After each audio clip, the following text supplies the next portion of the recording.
Merhaba değerli TV 2020 izleyicileri, ben diyetisyen Merve Koç. Diyetisyen Merve Koç ile Sağlıklı Beslen, Sağlıklı Yaşa programıma hoş geldiniz. Bu hafta programımda Deniz Şef bizlere eşlik edecek. Kendisiyle birbirinden güzel, sağlıklı, pratik tarifler hazırlayacağız. Evet Deniz Şef, hoş geldiniz programıma. Hoş bulduk Merve Hanım. Nasılsınız bu hafta? Teşekkür ediyorum. Sizler nasılsınız? Çok iyiyim, çok teşekkür ederim. Bu hafta bizlere neler hazırlayacaksınız? Sabırsızlıkla bekliyoruz.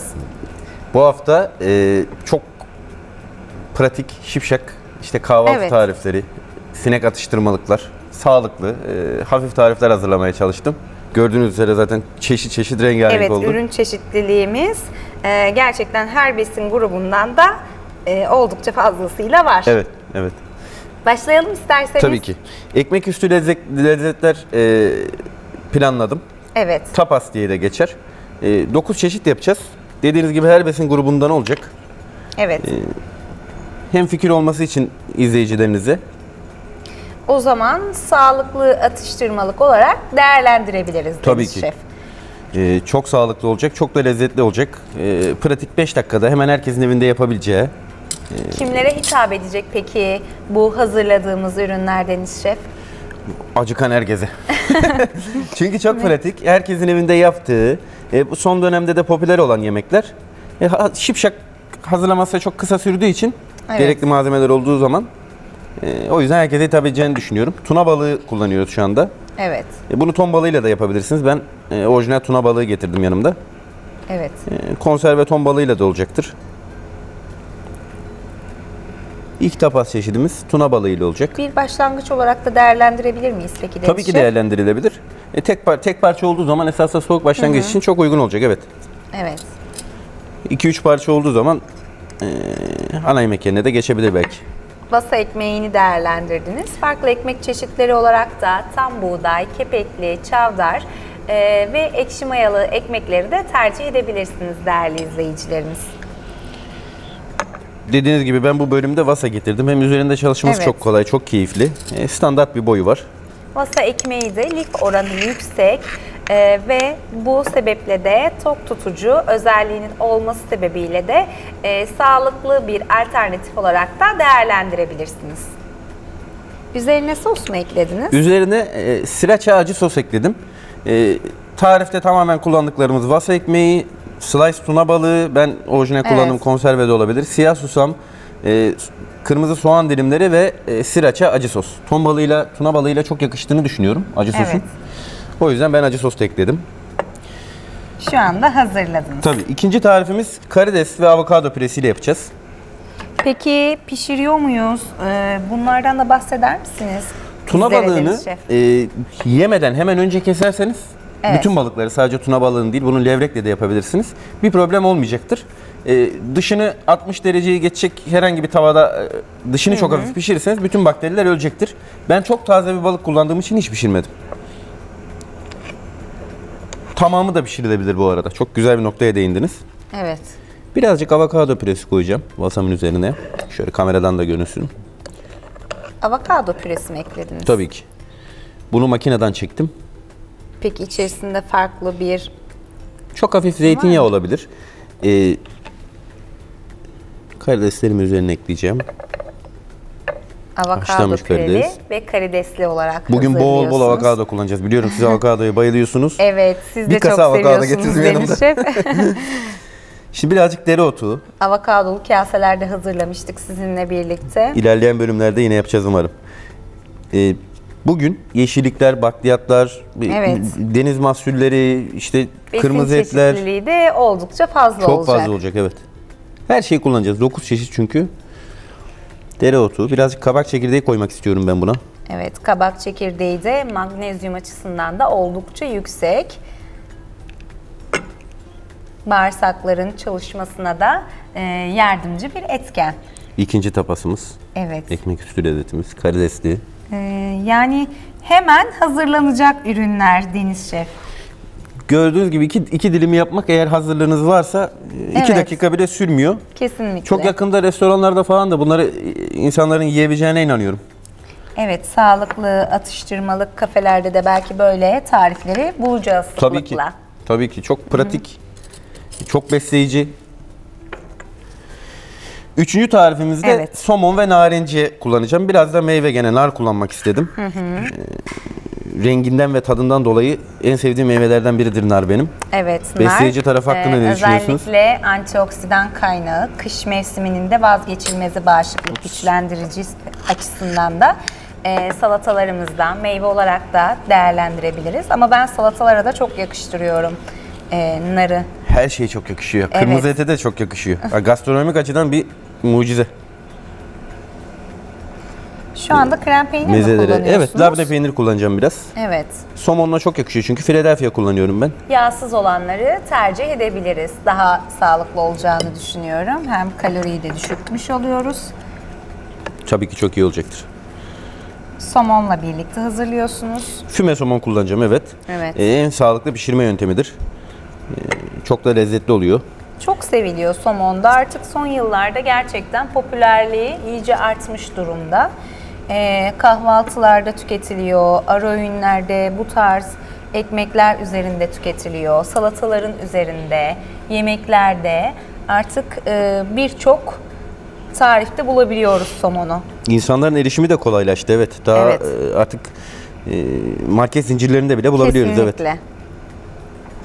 Şöyle 2 dilim somon koyacağım. Gene içine birazcık yeşillik koydum.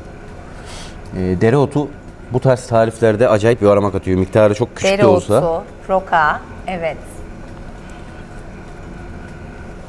O yüzden 1 dilim roka. Şöyle çok azıcık dereotuyla somonumu sarıyorum. Sarıyorsunuz. Evet. Bu görüntü için. İyi görünmesi için. Evet. Şöyle kurutulmuş narenciye yapraklar ekleyeceğim 2 tane.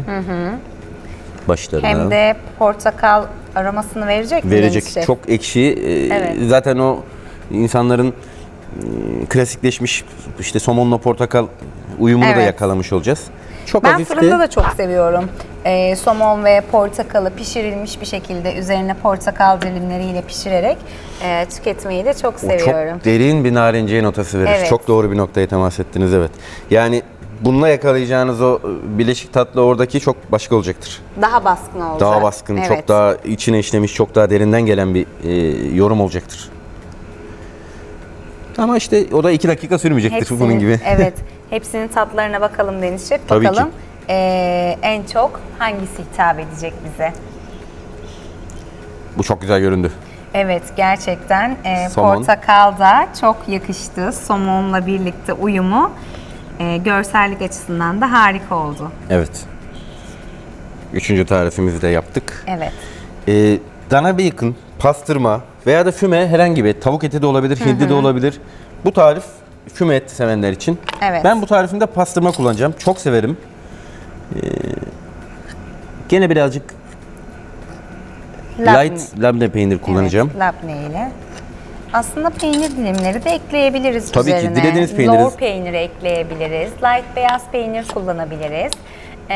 Ya da farklı bir peynir çeşidi de isterseniz ekleyebilirsiniz. Zaten masa ekmeklerimiz de küçük olduğu için porsiyon da küçük olacaktır. İsterseniz kaşar peynirini bile ekleyebilirsiniz. Tofu da çok yakışacaktır. Evet, kesinlikle. Tofu peyniri de benim çok sevdiğim bir peynir çeşididir. Ben birkaç çeşit peynir zaten işte gorgonzola birazdan kullanacağız, roquefort Evet. kullanacağız. Getirdim. Bütün peynirlerle dediğiniz gibi yakışacaktır. Deneyeceğiz.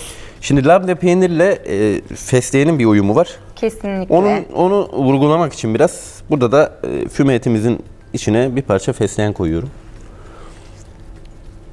Dereotu eklemedik içerisine. Dereotu eklemedim. Çünkü tek plate üstünde bütün tatların birbirine yakın olmasını istemiyorum. Evet. Siz dereotunu çok seviyorsanız tabii ki hepsini ekleyebilirsiniz. Bir de izleyicilerimize de fikir verecektir farklı farklı yapmak. Kesinlikle. Aslında besin çeşitliliği açısından da güzel bir alternatif olacaktır. Tabii ki çok daha geniş bir skalaya yayılacak bence bu sayede. Evet. Baby mısır kullanacağım. Normal haşlanmış büyük mısırı da tanelerini kesip dekorlamak için kullanabilirsiniz. Aynı portakal gibi başlarına birazcık baby mısır koyuyorum. Baby mısırlı olarak hazırladınız. Evet. Evet. Üstüne de közlenmiş kaperi yaprakları en son. Çok güzel. Aslında dolu dolu bir vasa ekmeği Kesinlikle oldu. şu kokusuna bakar mısınız? O kapariyle Evet, beraber mis gibi gerçekten. bütün şu an keşke tarif edebilsek kokuyu. Her taraf kokuyor. Mis gibi. Fesleğenin kokusunu da aldık. Hepsini göstereceğiz. Bunu da bir değerli göstereyim kameraya. izleyicilerimize. Evet. Şu şekilde oldu bu da. Fümetli. Evet. Eti istediğiniz gibi tabii ki değiştirebilirsiniz. Evet, şimdi sırada Toskana esintileri diyelim İtalya'dan. Evet. Parmesan, domates sosu, klasik bir pizza sosu olabilir, kışlık domatesiniz olabilir, hafif tuzlayıp kuru domatesli, gene reyhanlı bir tarif. Birazcık pizzayı andıracak bize. Pizza yiyormuş gibi mi hissedeceğiz? Evet, küçük mini bir pizza olacak. Ekmeğimizi domates sosuyla ıslatıyoruz.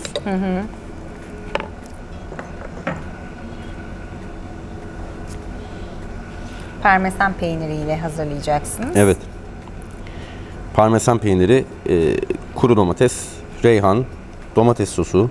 Evet.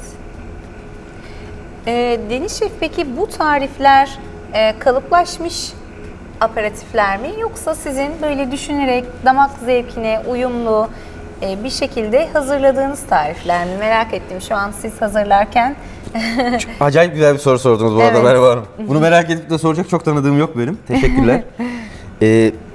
Önemli olan şu. Şimdi bir klasikleşmiş tabağın üstünde işte bir peynir tabağı sipariş ettiniz bir yerde. Evet. Gorgonzola, Roquefort. Bunların yanında ne geliyor? Üzümle ceviz geliyor. Yani Evet. klasikleşmiş, uyumu kanıtlanmış, insanlar tarafından çok beğenilen bir tarif. Ne yaptık biz de? Roquefort kullanacağımız işte tapasa Glaze ananas ekledik. O tatlı ekşi uyumunu, tuzlu uyumunu yakalayabilmek için. İşte gorgonzola kullanacağımız tapasa üzüm ekledik. Birazdan onu da yapacağız. İşte meyvelerle o uyumu, klasikleşmiş tatları tapasların üstüne taşıdık. Çok doğru söylediniz. Klasiklerin dışına pek çıktığımız söylenemez. Ama sunumda işte birazcık bizim şeflerin de olayı o. Farklı bir noktaya sunumda taşımaya çalışıyoruz. Şimdi gorgonzola peynirli, üzümlü ve cevizli olanı yapacağız. Kuru yemişli ve meyveli Evet. olarak da değerlendirebiliriz. Zaten parmesan peynirli de dediğiniz gibi üzümün uyumu çok Evet. güzel. Peynirin her çeşidiyle üzüm çok uyumlu oluyor. Evet. Burada da bir püf nokta vermiş olalım. Eğer yatay çalışırsanız yani dikey bir şekilde hacim vermezseniz sunumlarınız kötü görünüyor. Hemen o yüzden altını da destekliyorum ki dikkat ederseniz hepsinde de aynısını yaptım. Bir yukarı doğru 3. boyut da var. Kesinlikle. Fazladan bir eksen var. Evet. Gene peynirlerin altına biraz üzüm ekliyorum. Yukarı doğru Evet. Üstüne Bu püf de- noktaları bir şef gözünden çok daha öğrenmemiz farklı oluyor tabii ki. çok önemli. Çünkü bazı tarifleri de uyguluyoruz. Mesela evde denediğimizde araştırdığımız tarifler, ben aynısını denedim ama olmadığı cümleleriyle karşılaşıyoruz. Çok doğru. Bu noktada tabii ki işin içerisine püf noktaları giriyor değerli izleyicilerim. Üçkağıtlar. Bunları da öğrenmemiz harika bir detay Deniz Şef. Gorgonzola, ceviz, üzüm çok basit. Evet. Kuru domates eklemedik. Şunu Derseniz geri alıyorum, ekleyelim. pardon, tabii ki ekleyeceğim. Tabii. Kuru domates müthiş bir lezzet katacak çünkü. Kesinlikle kuru domatesi ben de çok seviyorum.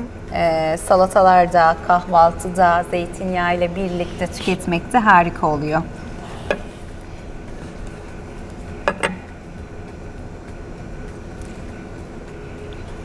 Kuru domatesimizi de ekledik. Evet. Deniz Şef. Gitgide birçok- harikalaşmaya başlıyor değil mi? Evet, kesinlikle. Birçok tarif paylaşıyor bizlerle. Şimdi mantar ve takoğan turşusu yani radish horse, turp, bayır turbu denir Türkçe'de de. Bunun turşusu Hangisi gösterebilir misiniz bize? Çok ilginç. çok ilginç, çok da lezzetlidir. Evet. Mantar, birazcık turp. Gene farklı bir çeşit mantar. Mantarı çiğ Peki kullanıyorum hangi bu arada. mutfakta kullanılıyor? Uzak Doğu. Uzak Genellikle Doğu. Uzak Doğu. Salatalarda Türk mutfağında da son dönemde görmeye başladık. Evet. Birçok mutfakta görüyoruz ama Uzak Doğu aktif olarak kullanıyor. Peki mantarı neden çiğ kullandınız Deniz Şef? Birincisi besin değerlerini kaybetmemesi için. Çünkü çok hassas olduğunuzu biliyorum o konuda. Evet. İkincisi hiç denemeyen bir insan için çok bence lezzetli olacaktır. Evet. Bir de böyle deneyin. Doğru yıkandığı zaman, doğru temizlendiği zaman, kabuğu soyulduğu zaman çok lezzetli oluyor. Mantarlı Son olarak çarkıfelek hazırladınız. ekleyeceğim. O mayhoş tat istiyorum biraz da. Peki çarkıfelek hangisiyle uyumlu olacak? Mantarla mı yoksa? Esasında mantar çarkıfelekle uyumlu olacak. Burada baskın olan çarkıfelek olacak. Birazcık o tadı dengelemek için tuz lazımdı, onu da takuanla. Yani takuan turşusuyla sağladık. Çok güzel. Sade takuan kullansanız o da tuzlu olmayabilir diye düşündüm. Çok hafif üzerine hem renk katacak.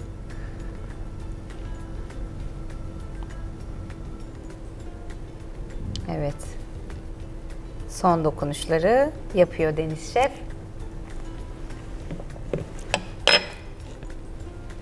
Harika. Biraz daha vegan bir tarif oldu. Kesinlikle. Bol sebzeli. Şimdi ançüezli bir tarif yapacağız. Yani kısaca hamsili. Ben salamura hamsi kullanacağım. Evet. Bunu taze de pişirip kullanabilirsiniz.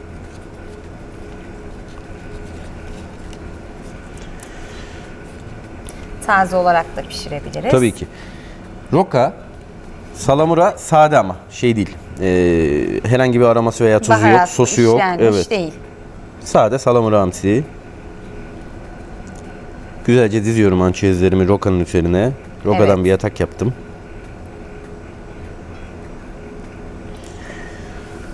Daha sonra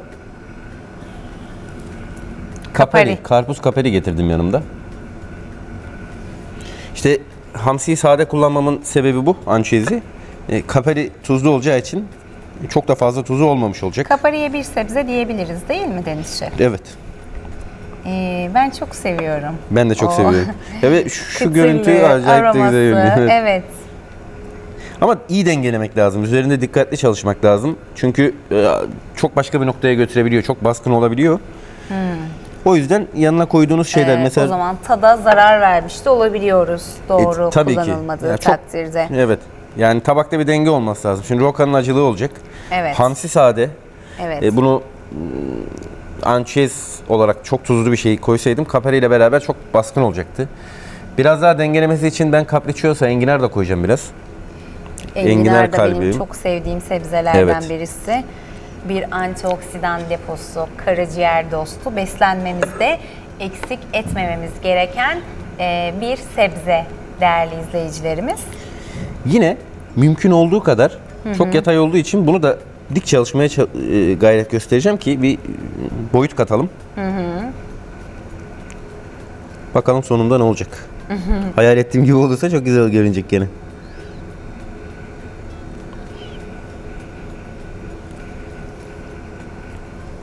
Aslında güzel alternatifler, örnek veriyorum hazırladınız ve gün içerisinde spora gideceksiniz. Spordan sonra çok güzel birer alternatif olabilecek ürünler Deniz Şef. Tabii ki bunların beğeneceğinizi düşündüklerinizden Evet. dolabınızda bulundurup 2 dakikada şık şık hemen Hazırlanabilecek Ha, bunu- evet. ürünler. tek eksiği çok hafif limon. Yanımda var ama ben şimdi vasa yumuşamasın hemen yemeyeceğimiz Evet. için sıkmayacağım.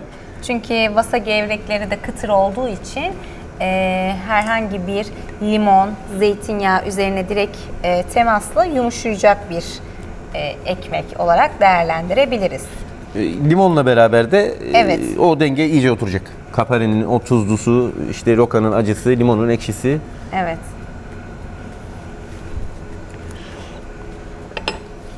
Hemen tezgahımı bir temizleyeyim, devam edelim sonra. Şimdi neler hazırlayacağız? 3, 6, 7, 8. Son olarak Roquefort'lu ve glaze ananaslı bir tane hazırladım. Bunu gene üzümle de yapabilirsiniz. Ama ben zaten üzüm kullandığım için fikir olması açısından size en başta da dediğim gibi glaze ananas kullanacağım. Evet. Roquefort'umu masanın üzerine şöyle hafifçe... Ananasla Roquefort'u hiç denemedim Deniz Şef. Efendim?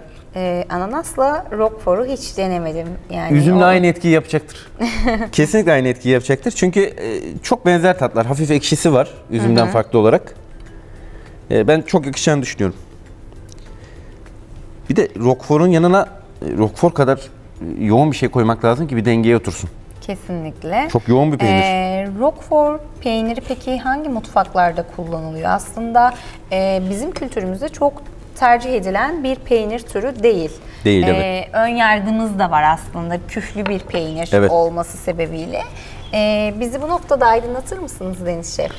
Şimdi Roquefort, oradaki bilgi eksikliğinden dolayı esasında biraz ön yargımız var.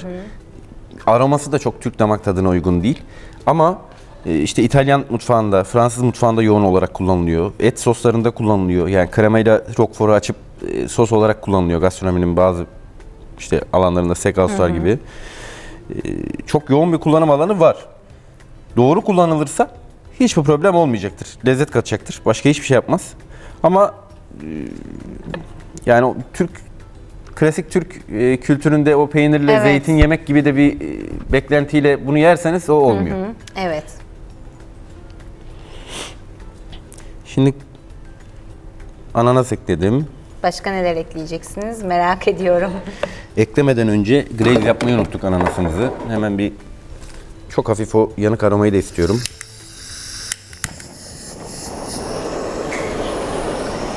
Şöyle metalimizin içinde.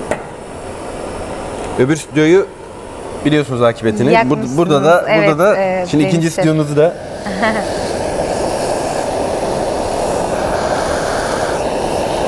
Çok gerekli bir işlem mi peki? Yapmasak da olur mu? olur, tabii ki olur ama çok hafif o istiği, o yanık tat Evet. benim hoşuma gidiyor. Roquefort peyniriyle yakışacağını düşünüyorsunuz. Roquefort peyniriyle yakışacak. Ayrıca dışında da benim hoşuma gidiyor. Tek başına da o tadı Anladım. seviyorum. Hafif oluyor. Evet. Görüntü olarak da güzel durduğunu Evet. düşünüyorum. O yüzden çok hafif. Tabii bunu Roquefort'un üstüne koymadan glaze etmek lazımdı. Gene cevizleri de yatay koymaktansa biraz daha işte 3. boyut için şöyle Evet. asimetrik bir şekilde. Baktığınız zaman meyve var, peynir var. Kuru yemiş var. Faydalı yağlar var. Evet. Sağlıklı karbonhidrat grubu var. Evet. Şimdi burada eksik olan bence reyhan. Nar taneleri ekleyebilir miyiz Deniz Şef? Tabii ki ekleriz. Lezzet olarak çok bir şey yapmasa bile kırmızı renk eksik şu an, o yüzden ekleyeceğim. Lezzet olarak o dengeyi değiştirmeyeceğiz o zaman. Mutlaka bir şey katacaktır ama olması gerekeni biz de şu an yaptık bence. Evet. Gene reyhana da biraz dik çalıştım. Çok hafif de nar taneleri ekleyelim. Birkaç tane eklememiz yeterli olacaktır. Şöyle. Çok güzel, çok renkli bir görüntü oldu. Hem ananas, nar taneleri. Evet. Şu an bütün tariflerimiz hazır Deniz Şef. Tapaslarımızı yaptık, evet. Evet. Toplam 9 tarifimiz var. Çok güzel, Rengarenk farklı oldu. Vasa ekmekleriyle birlikte bizlere harika tarifler sundu Deniz Şef. Evet, birbirinden pratik hepsi ve birbirinden sağlıklı. Sizlerin de kolaylıkla hazırlayabileceğiniz tarifler olduğunu düşünüyorum değerli izleyicilerim. Umarım sizler için güzel birer alternatif olur. Ellerinize sağlık Deniz Şef. Çok teşekkür ederim Merve Hanım. Çok teşekkür ediyoruz. Hepsinin tatlarını da merak ediyorum açıkçası. Programdan sonra umarım. Evet. Evet Deniz Şef, diğer bir ürünümüzü hazırlamaya geçelim isterseniz. Hemen başlayalım. Ne hazırlayacaksınız bizlere? Egg Benedict. O Çok meşhur, duyuyoruz. evet, Evet. meşhur Egg Benedict'i yapacağız. Sosuyla beraber yapacağız. Evet. Bir Hollandaise sos yapacağız birlikte. Önce bir yumurta sarısı için 100 gram tereyağı. Evet. Sosun tarifi bu şekilde. Her bir yumurta sarısı için, yani 5 yumurta sarısıyla yapacaksanız 500 gram yağ lazım size. Tabii hepsini kullanmayacağız biz bu yağın. Ben bir yumurta sarısıyla şimdi bize yetecek kadar hemen bir Hollandaise yapacağım. Evet. Kısık ateşte tereyağımı eritiyorum. Klarife edeceğiz. Onu da göstereceğim ne demek olduğunu. Birazcık daha ekleyeyim. Bence yeterli. İyice kısıyorum. Yağım yanmaması için. Şimdi kaynar suda benmari usulü. Şimdi Evet. izleyicilerimiz de görsün yumurtanın sarısının rengini. Bu renk açılana kadar benmari usulü püf noktası suya değdirmeden, yumurta sarısını pişirmeden, o buharında çırparak yumurtamızı çok hafif pişireceğiz.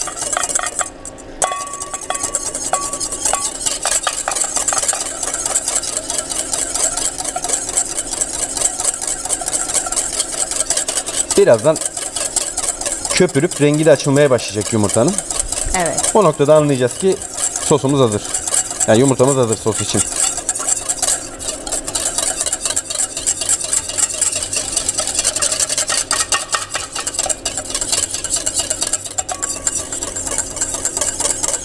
Şu anda rengi mesela açılmaya başladı. Evet. Gördüğünüz gibi çok hafif daha. 1-2 dakika çırpmamız yeterli olacak. 2 dakika, 3 dakika. Yani Evet. bu sosun zor tarafı çırpması. Çok çırpmak istiyor. Şu anda hazır mesela. Yumurtamızın Evet. rengi gördüğünüz gibi sayın izleyiciler. Açıldı. O turuncudan daha çok sarıya yaklaştı. Yumurtamız hazır. Bu renk farkından bunu anlıyoruz. Şimdi tereyağımız eridikten sonra tereyağını klarife etmemiz gerekecek. Yani üzerindeki süt köpüğünü ayıracağız. Evet. Sade yağ elde edeceğiz bu sayede. O sade yağ ile de sosumuzu bağlayacağız gene çırparak.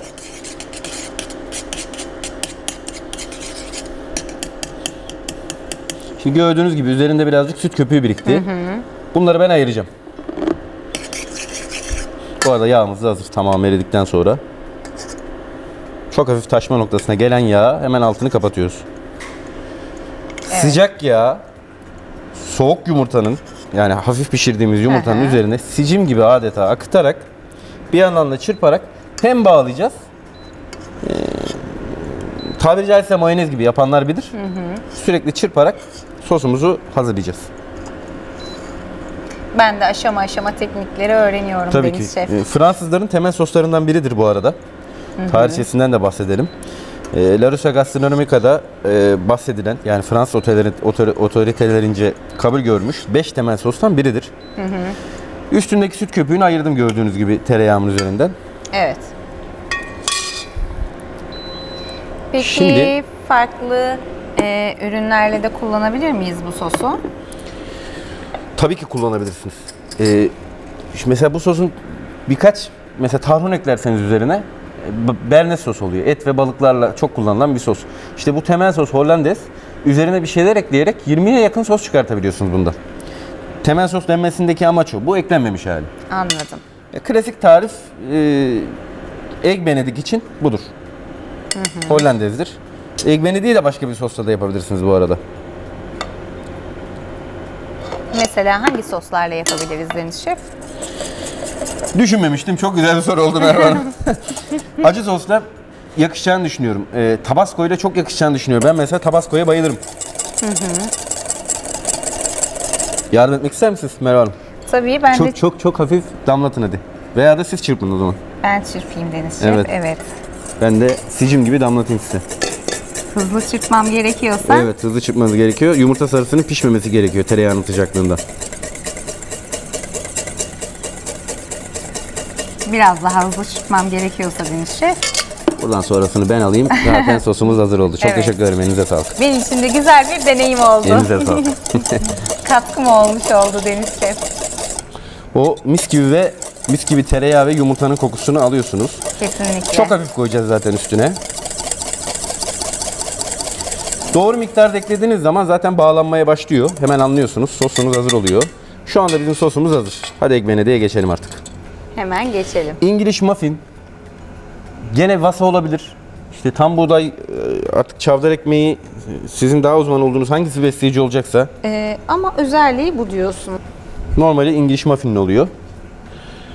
Üzerine ben somon ekleyeceğim. Gene füme başka bir şey de tercih edebilirsiniz. Ben füme somon ekleyeceğim.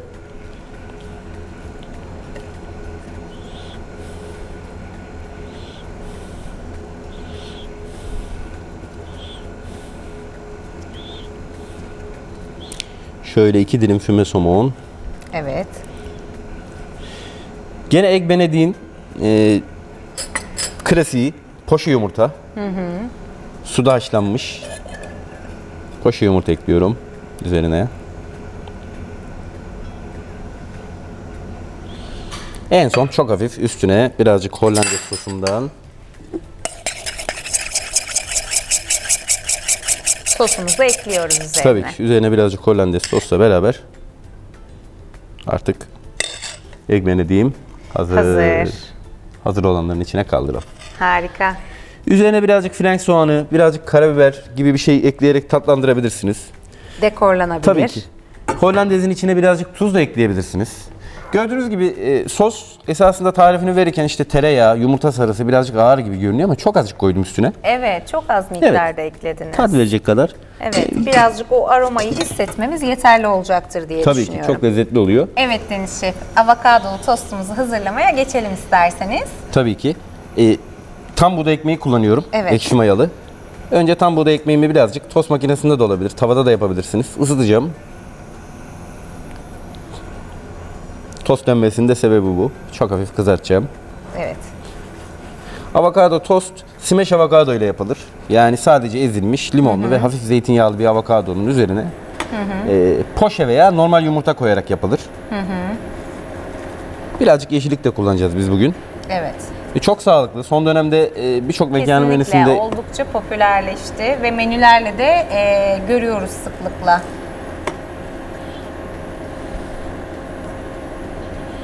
Yulaf da ekleyebilir miyiz Deniz Şef? eklemesek daha iyi olacağını düşünüyorum. Esasında ne olur? Yulafı da her şeye eklemeyelim her şeye Merve Hanım eklemeyelim yani. diyorsunuz. Yulaf Evet. üstüne düşeni bence artık yaptı. Ya bu tarife uygun olmayacaktır. Niyeyse belki de ön yargıdan bu arada. Yani yulaf deyince benim hayalimde sütlü veya yoğurtlu, meyveli bir şeyler canlanıyor. O yüzden olmayacağını düşündüm niyeyse. Tamam. Yulaf üzerine düşeni yaptı diyerek son noktayı koydunuz. Peki.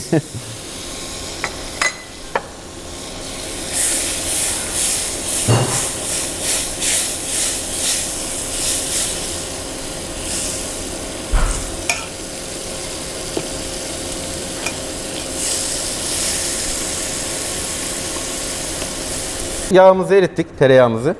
Çok hafif kısık ateşte yapacağız. Yağımız hafif kızdıktan sonra ben bir yumurtayla yapacağım, göz yumurtayla yapacağım. Poşe yumurtayla da dediğim gibi yapabilirsiniz. Scramble egg'le de olabilir, sütlü. O da çok lezzetli oluyor. Evet. Yağım hafif kızdıktan sonra bir yumurta kırıyorum. Ve hafif hafif pişiriyorum yumurtamı. Bu arada yumurtamız pişerken biz avokadomuzu hazırlayalım. Bu tarif için ben yarım avokado kullanacağım. Evet.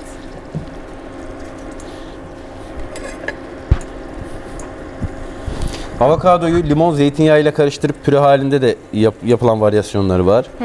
Ben smash avokado sadece ezip komple karıştırmaktansa üzerine limonla zeytinyağı gezdireceğim hafif. Evet. Böyle biraz daha hem kolay oluyor hem de avokadonun o hafif dişe gelen şeyini de istiyorum. Evet. Tostumda. O hafif sertliği. Evet. Ben püre kıvamında tükettiğimde sanki avokado tüketmiyor gibi hissediyorum. Her şeyin püresi öyle bir etki bırakıyor. O yüzden. Deniz Şef, evet. O yüzden ben de dilimlenmiş ya da bu şekilde bütün şeklinde tüketmeyi daha çok tercih ediyorum. Al dente'nin esasında son araştırmalar yani her şeyde sebzede hafif pişmiş o dişe gelen Evet. halinin daha sağlıklı olduğunu da gösteriyor besin değerlerini kaybetmemek açısından. Siz ne düşünüyorsunuz?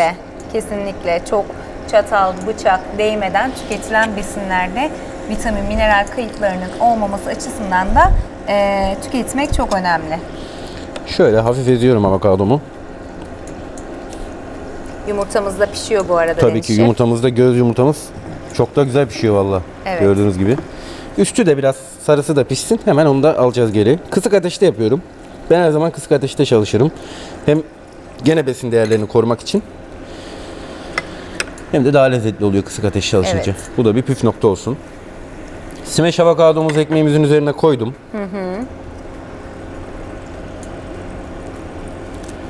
Birazcık yeşilliklerimi ekliyorum. Farklı yeşillikler tercihe göre dilediğinizi ekleyebilirsiniz. Ben Akdeniz yeşillikleri kullandım. Şöyle birkaç parça nane koymak istedim. Avokado, zeytinyağı ve limonla yakışacağını düşünüyorum. Evet.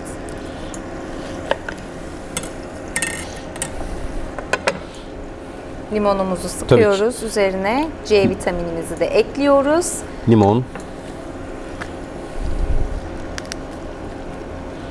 Hafif zeytinyağı. İyi bir kaya tuzu da çok yakışacaktır. Kesinlikle. Ben ama Çok koymayacağım az şu anda. miktarda. Evet, çok yakışacaktır. Yumurtamız da sanırım hazır artık.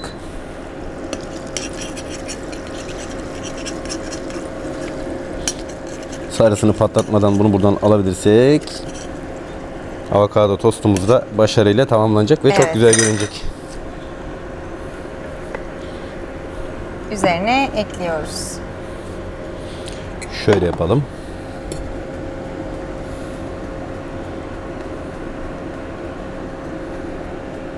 Harika.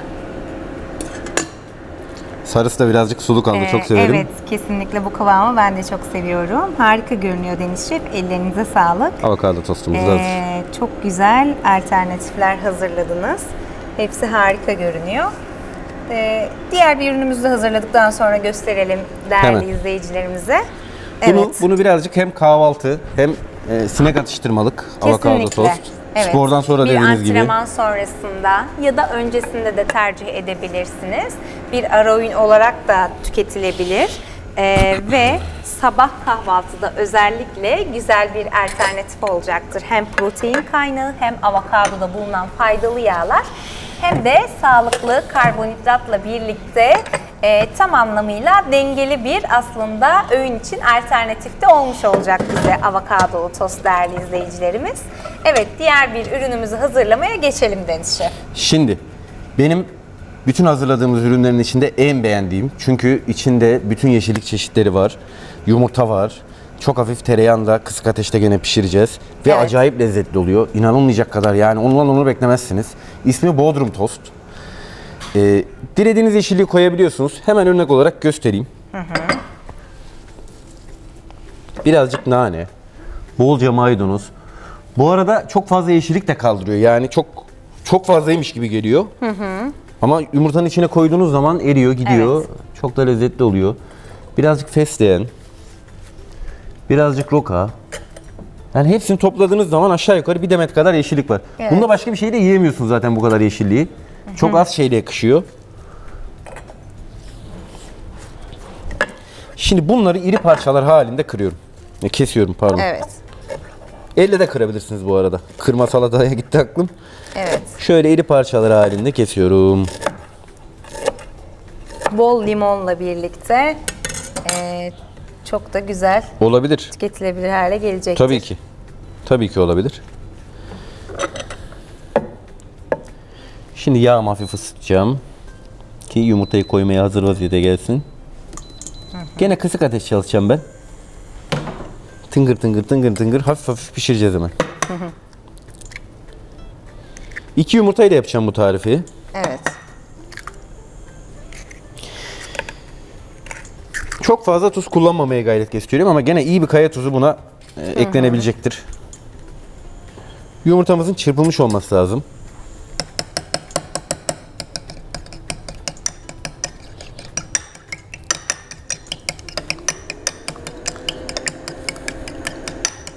Bunu tavanın içinde çırpmıyorum ki yağ da karışıp altından yapışmasın. Daha sonra omletimi kaldırabileyim.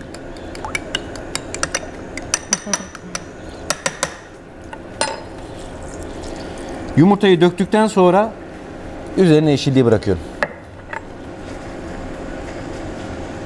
Omlet gibi aslında. Omlet, Bodrum omleti. Aşağıdan yumurta pişerken üzerinden de yeşillikler çok hafif yumuşayacak. Daha sonra katlayacağız. Bütün yeşillikler içinde kaldıktan sonra omletimizi yiyeceğiz. Bu size özgü bir tarif mi Deniz Şef? Bunu Bodrum'da öğrenmiştim çalıştığım dönemde. Çok sevdim. Çok da tükettim. Evde de yaparız. Seyircilerimizle, izleyicilerimizle de paylaşmak istedim. Bana özgü değil ama. Bodrum'da da tüketiliyor. Evet. Evet. Şöyle kısık ateşte hafif sallayarak yapışmaması için. Zaten aşağıdan omletimiz pişmeye başladı. Evet. O kadar çok sebze eklediniz ki Deniz Şef. Çok güzel oluyor ama inanın. Evet. Tam anlamıyla bir mineral deposu oldu. Evet. Ve hem de tam güzel bir Akdeniz protein kaynağı oldu. Gerçekten evet. Bodrum zaten Bodrum'da tüketilen yemekler, sebzeler tam anlamıyla Akdeniz beslenmesini de yansıtıyor. O yüzden çok da beğenilesi tarifler ortaya çıkıyor.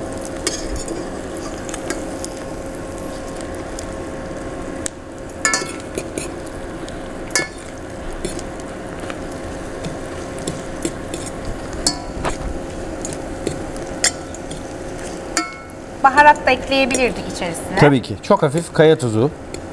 Farklı baharat da ekleyebilir miyiz peki? Muskat rendesi de bence çok yakışacaktır.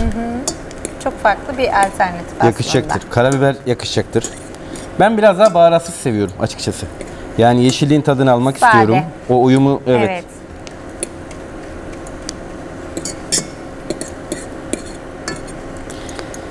Yeşilliklerim de çok hafif yumuşadıktan sonra Hazır. bence şu anda hazır. Evet. Ekmeğinizi kızartabilirsiniz. Evet. Yumurtanızı yeşillikle beraber çırpıp daha sonra döküp normal omlet formunda da yapabilirsiniz. Ben biraz daha scramble egg gibi ekmeğimin üzerine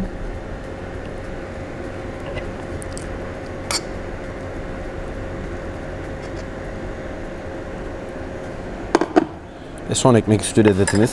Dikkat ederseniz bugün her şeyi ekmek üzeri, Evet. kahvaltı, atıştırmalık Kesinlikle tarzında planladım. atıştırmalıklar. Hepsi ekmek alternatifleri oldu.